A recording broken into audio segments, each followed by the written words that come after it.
Assalamualaikum warahmatullahi wabarakatuh. Selamat pagi. Perkenalkan, kami dari kelompok D ingin mempresentasikan hasil diskusi kami. Next. Berikut adalah nama anggota kelompok. Next. Berikut adalah skenario yang akan kami bahas pada pagi hari ini. Next. Baik, kita langsung saja masuk ke nomor satu. Bagaimana gambaran normal sel epitel mukosa rongga mulut pada pemeriksaan sitologi dengan Papa Nicolau staining. Nah, jadi pada skenario di depan yang digunakan adalah mukosa bukal dan mukosa gingiva.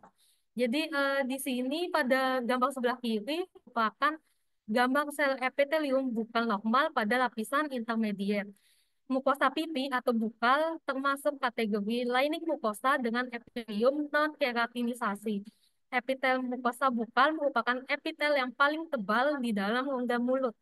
Epitel mukosa ini terbagi ke dalam stratum, yaitu stratum basal, filamentous, dan distendum. Pada epitel bukal tidak terdapat granula keratohyalin. Salah satu karakteristik permukaan paling luar dari sel mukosa bukal adalah adanya microvillus-like processus dan microrhizs yang dapat meningkatkan permukaan untuk kontak desmosom antar sel dan meningkatkan resistensi epitel terhadap tekanan dari luar. Sementara itu, pada gambar sebelah kanan merupakan gambar sel epitelium gingiva normal pada lapisan intermediate. Epitel gingiva tersusun dari lapisan kontinu yang disebut stratified squam epithelium yang mengalami keratinisasi atau parakeratisasi.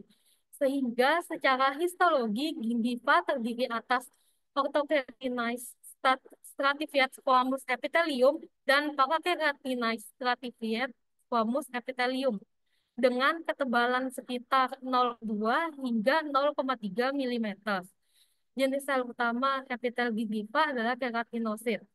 Epitel yang menutupi gingiva juga terbagi menjadi epitel oral, epitel sulcus, serta junctional epithelium. Kemudian untuk penjelasan lebih lanjut mengenai tiap lapisan pada epitelium beserta pewarnaan Papa Nicolau akan dijelaskan oleh teman saya berikutnya.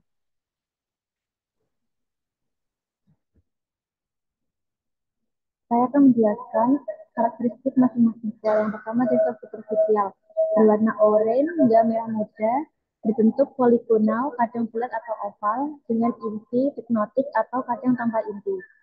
Sitoplasmanya kadang terdapat ada granul disebut granular keratohyalin. Kemudian ada sel intermediate.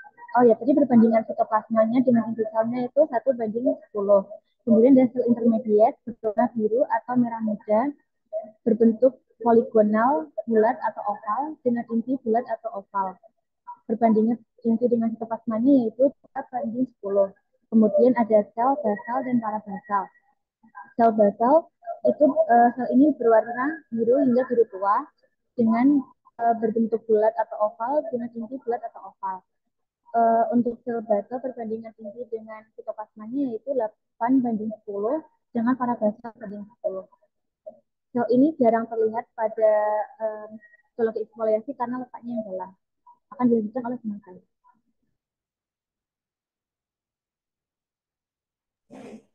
Baik, saya akan menjelaskan mengenai proporsi normal dari sel superficial, intermediate, dan basal parabasal pada mukosa non-keratin dan mukosa keratin.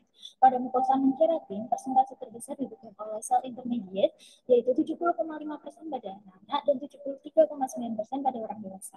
Sedangkan sel superficial ada 27,9% pada anak-anak dan 19,6% pada dewasa. Selanjutnya adalah sel basal dengan persentase paling rendah yaitu 1,9% pada anak-anak dan 6,4% pada orang dewasa. Selanjutnya pada mukosa keratin yang terbanyak adalah sel superficial yaitu 60-80% untuk melindungi dari tekanan mekanis dan risika.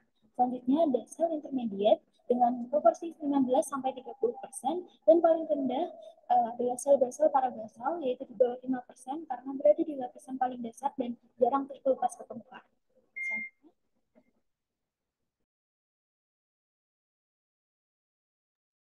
Baik, selanjutnya adalah faktor lokal dan faktor sistemik yang dapat mengubah komposisi sel. Untuk faktor lokal sendiri, yang pertama adalah kebersihan mulut. Kebersihan mulut itu berkaitan dengan kebiasaan mengucapkan seseorang. Jadi ketika dia menggunakan odol berlebihan atau dia menggunakan yang berlebihan, maka akan terjadi trauma lokal yang mempercepat perubahan seluler. Trauma lokal ini tidak bisa bersumber dengan adanya alat tersebut atau gigi palsu. Nah, di mana alat ultraviolet ini akan nah, terjadi tekanan di rongga mulutnya sehingga terjadilah perubahan saluran. Nah, selanjutnya ada konsumsi makanan asam. Konsumsi makanan asam itu akan merubah pH di rongga mulut sehingga memicu iritasi dan mempercepat degenerasi sel mukosa. Selanjutnya ada juga plak hidung. Plak gigi itu kalau tidak dibersihkan dengan baik akan memicu respons imun seperti infiltrasi, skosit, makrofag, dan lain-lain yang dia bisa berdampak langsung pada perubahan komposisi sel. Plak gigi yang tidak dibersihkan baik dengan baik akan diperparah oleh gigi berjejal dan gigi yang hilang sehingga plaknya semakin susah untuk dibersihkan dan menurunkan efektivitas pembersihan itu dan menyebabkan inflamasi kronis mukosa. Selanjutnya ada faktor sistemik. Faktor sistemik itu yang pertama adalah hormon.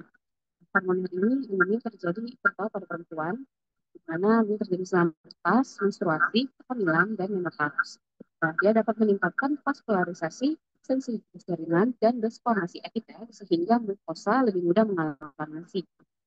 Nah, selanjutnya ada diabetes mellitus, di mana dia menyebabkan penurunan fungsi imun dan gangguan vaskularisasi sehingga terjadi perubahan metabolisme jaringan dan pada akhirnya akan mengubah komposisi sel. Selanjutnya adalah paparazzi. Nah, orang tertentu, seperti contohnya orang yang bekerja di PBU, itu mendapat paparan hidrokarbon secara terus-menerus dan juga akan maksudnya contoh selanjutnya itu seperti orang yang bekerja di PLTN, dia akan terkena oleh radiasi secara terus-menerus sehingga komposisi selnya berubah karena ada mutasi dari gen atau DNA-nya. Nah, selanjutnya adalah stres. Stres sendiri itu akan mempercepat metabolisme protein dan melemahkan ketahanan jaringan kita, sehingga uh, dia akan menyebabkan penghambatan proses regeneratif dari sel.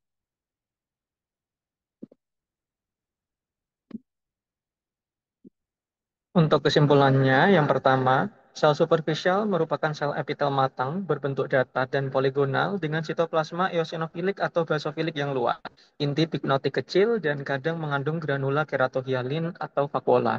Sedangkan sel intermediate memiliki bentuk sel poligonal dengan sitoplasma besar.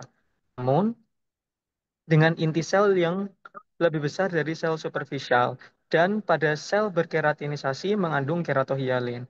Sementara sel basal parabasal adalah sel imatur berbentuk bulat atau ovoid dengan inti oval yang besar serta sitoplasma basofilik yang menunjukkan aktivitas mitochondria yang tinggi. Yang kedua, proporsi normal sel epitel pada mukosa oral non-keratin didominasi oleh sel intermediate, diikuti oleh sel superficial dan proporsi paling kecil adalah sel basal parabasal. Sementara pada mukosa oral keratin, sel superficial yang anukleat mendominasi, diikuti oleh sel intermediate dan proporsi terkecil pada basal parabasal. Hal ini mencerminkan perbedaan proses maturasi dan perlindungan antara kedua jenis mukosa.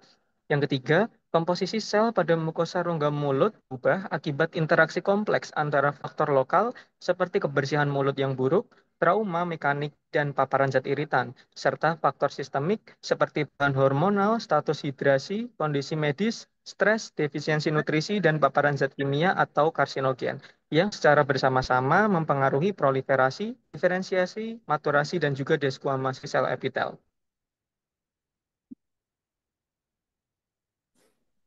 Sekian presentasi dari kelompok kami.